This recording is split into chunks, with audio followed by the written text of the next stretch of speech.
এক্ষেত্রেও আমরা আগামী 21শে জানুয়ারি আমাদের পার্টির প্রতিষ্ঠা বার্ষিকী উদযাপন করার জন্য আমরা লালবাজারে জয়েন্ট সিপিকে আমরা লেটার করেছিলাম যে আমরা ভিক্টোরিয়া হাউসের সামনে প্রোগ্রাম করতে চাই।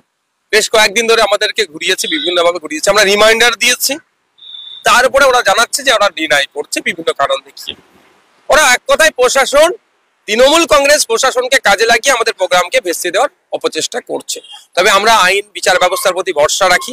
মাননীয় বিচারপতি মহাশয়রা দেখছেন সারা রাজ্যের কি পরিস্থিতি পৌঁছাচ্ছে, সুতরাং তাদের কাছে আমরা দ্বারস্থ হয়েছি, কোর্টের দ্বারস্থ হয়েছি, আমাদের মামলা গ্রহণ করেছে, আগামীকাল মামলা ডেট আছে।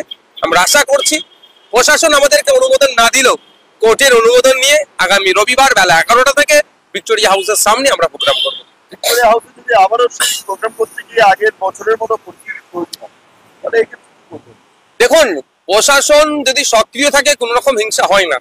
প্রশাসনই যদি এক প্রকার নিষ্ক্রিয় থেকে ওই ঝামেলাকে প্রমোট করার চেষ্টা করে, তবে আমরা কোনো রকম ভাবে কারো প্ররোচনায় পা দেব না। আমাদের কর্মী সমর্থকদের উদ্দেশ্যে বার্তা এটাই, আমরা প্রতিষ্ঠা দিবস উদযাপন করতে এসেছি, কোনো অপশক্তি বা অপচেষ্টা কেউ করলে তাদেরকে আমরা প্রশ্রয় দেব না।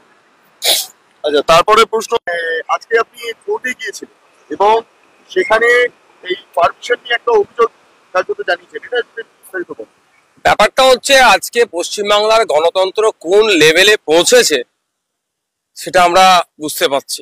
মিটিং মিছিল করব, অধিকারকে প্রতিষ্ঠা করার কথা বলবো, গণতন্ত্রকে সুরক্ষিত করার জন্য মিটিং মিছিল করতে